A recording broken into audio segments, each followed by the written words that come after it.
Hello बच्चों, let's see this question and here this question says what is an example of collateral.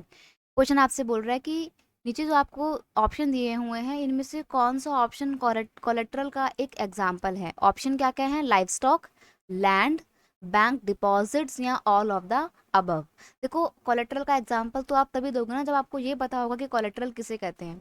जब आप कभी किसी से लोन लेने जाते हो, आप मान लीजिए बैंक में लोन लेने गए, तो बदले में भी तो आप उनको कुछ दोगे ना बैंक वालों को, ताकि मान लो इन केस कल को तुम लोन नहीं लौटा पाते तो आपने बैंक के पास में जो गिरवी रखा है अपना सामान, बैंक उस गिरवी रखे हुए सामान को बेचकर अपना लोन का पैसा निकाल ले। ठीक है, तो लोन लेने से पहले जो आपने बदले में कुछ सामान बैंक के पास गिरवी रखा था, वो गिरवी रखा हुआ सामान ही आपका कोलेट्रल कहलाता है। देसी भाषा में उसको बोलते हैं गिरवी रखा हुआ सामान। ठीक है, तो कोलेट्रल इज एन एसेट, ये वो संपत्ति होती है दैट आ बोरोवर ओन, जो कि लोन लेने वाला व्यक्ति ओन करता है, यानी कि वो उस व्यक्ति के एसेट होता है, उस व्यक्ति की संपत्ति होती है जो लोन लेने वाला व्यक्ति है। मान लो लोन, इस व्यक्ति को लोन लेना है, लोन ए जो पर्सन है इसको लोन लेना है बैंक से। ठीक है, तो बदले में कोई सामान देगा, तो जो एसेट वो देगा ना, वो एसेट आपकी कोलेटरल होती है। ठीक है, लाइक द हाउस, अब वो कोलेटरल के तौर पे क्या दे सकता है? अपने हाउस यानी कि प्रॉपर्टी के पेपर दे सकता है। ठीक है,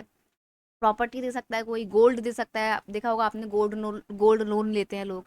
ठीक है, अपने शेयर दे सकता है, कंपनी में किसी के शेयर हैं तो शेयर आपने गिरवी रख के कोई लोन ले लिया। The owner can use this collateral to take loan from the bank, owner इन सब चीज़ों को यूज करके बैंक से लोन ले सकता है। It is used as a guarantee by the owner, इसको ओनर के द्वारा, कौन से ओनर के द्वारा? वही जो पैसा उधार ले रहा है उस ओनर के द्वारा इसको उस गारंटी के तौर पे एक्सेप्ट, नहीं नहीं, ओनर मतलब जो लोन दे रहा है यहाँ पे। ठीक है, it is used as guarantee by the owner if the owner is unable to repay the loan. Sorry, ये मैंने पहले जो बताया था वही सही है, कि जो लोन लेने वाला व्यक्ति है ना, अगर वो ओनर लोन पे करने में असफल होता है, अनेबल है वो लोन पे कर पाने में किसी भी कारणवश, तो ये एक गारंटी का काम करता है that the bank has the right to sell his collateral and recover the loan. यानी कि जो बोरोवर है वो बदले में गारंटी के तौर पे कुछ कोलेट्रल देगा बैंक को, और बैंक के पास में ये अधिकार है कि अगर ओनर, वो एसेट का ओनर किसी भी कारण से लोन वापस रीपे नहीं कर पाता है, तो बैंक उसके द्वारा गिरवी रखे हुए सामान को बेचकर सेल करके लोन अमाउंट को रिकवर कर ले। ठीक है, तो यहाँ पर हमने देखा कि कोलेट्रल क्या होता है? गिरवी गिरवी रखा हुआ सामान। तो लैंड को भी गिरवी रख के लोग देते हैं ना आपको लोन, कि मेरे लैंड के पेपर ले ले, हाउस पेपर ले ले, प्रॉपर्टी के पेपर ले ले। बैंक डिपॉजिट, आपके बैंक में जो भी चीज़ें जमा है उसको आप लोन पे रख के, मतलब उसको एक कोलेटरल के तौर पे रख के आप अपना लोन ले सकते हो।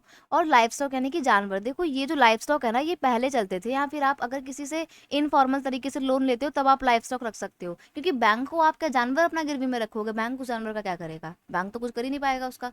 तो जैसे कभी आप साहूकार या लैंडलॉर्ड वगैरह से लोन लेंगे गाँव वगैरह में, रूरल एरिया में, तो वहां पर गिरवी के तौर पर जानवर भी रखे जाते हैं कि हमारा जानवर ले लो, जब भी पैसा आएगा तो मैं अपना जानवर छुड़ा लूंगा और आपको आपका लोन, मतलब मेरा जो लोन का पैसा मैंने आपसे लिया है वो आपको वापस कर दूंगा।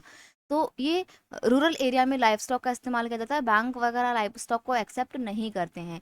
ए बी सी आपके तीनों ही सही हैं, तीनों ही कोलेटरल का एग्जाम्पल है, that is why option D is your correct answer over here. I hope you understood it well, best of luck.